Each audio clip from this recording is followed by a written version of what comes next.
అమలాపురం మాజీ ఎంపీ హర్ష్ కుమార్ గారిని పోలీసులు ఇప్పుడే అరెస్ట్ చేశారని వాళ్ళ అబ్బాయి చెప్పడం జరిగింది. అది నిజమైతే చాలా షాకింగ్. ఒక టీవీ ఛానల్లో కూడా నేను చూశాను.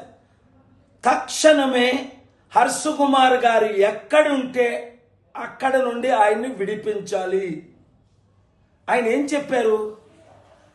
ఈస్టర్, గుడ్ ఫ్రైడే సీజన్లో పాస్టర్ ప్రవీణ్ పగడాల గారి ఆత్మశాంతి కొరకు మా రిసార్ట్ పక్కన ఎక్కడైతే ఆయన డెడ్ బాడీ దొరికిందో అక్కడికి మీరు రండి, సాయంత్రం క్యాండిల్ లైట్ వెలిగిద్దాం.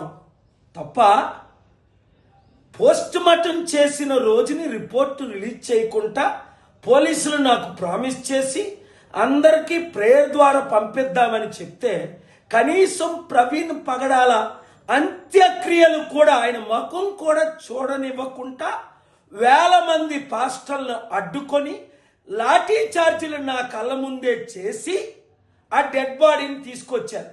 పోన్లే శాంతిగా ఉండాలని నేనే హెల్ప్ చేశాను.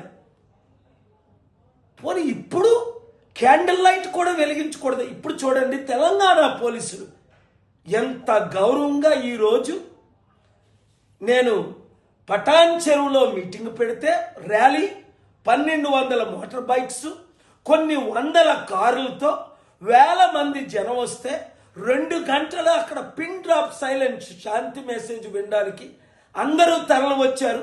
పోలీసులు అద్భుతమైన పని చేసినందుకు వారిని నేను దీవించి వచ్చాను. ఏమైంది ఆంధ్రప్రదేశ్ పోలీసులకి? ఇది చంద్రబాబు నాయుడు గారి కుట్ర, అక్కడ లోకల్ ఎస్పీ ఐజీ కుట్ర, డీజీపీ కుట్ర. ఆల్రెడీ ఆంధ్రప్రదేశ్ హైకోర్టు మీకు నోటీసులు పంపింది. ఇది హత్య అని హర్ష్ కుమార్ గారు లాంటి వారు వందల మంది చెప్తుంటే, వేల మంది చెప్తుంటే, కోట్ల మంది బయటకు వస్తే ఇది మీరు యాక్సిడెంట్ అని రుజువు చేసి ఏదో కింద మీద వేసి ట్రై చేశారు. నేను మాట్లాడిన పోస్ట్ మార్టం స్టాఫ్తో, ఒక పోలీస్ ఆఫీసర్తో, అందుకే సిబిఐ ఎంక్వైరీ వేయండి, ఇది హత్య అని నాతో అంటున్నారు. ఈ యాంగిల్లో మీరు ఇన్వెస్టిగేట్ చేయమంటే నోర్లు మూయించడం ఆర్టికల్ 19 వయలేషన్ కాదా? స్వేచ్ఛను మీరు తీసేస్తారా? ప్రశ్నించొద్దు అంటే కోట్ల మంది ప్రశ్నిస్తారు.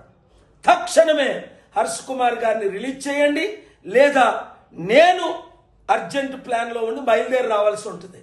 God bless you. Share this video.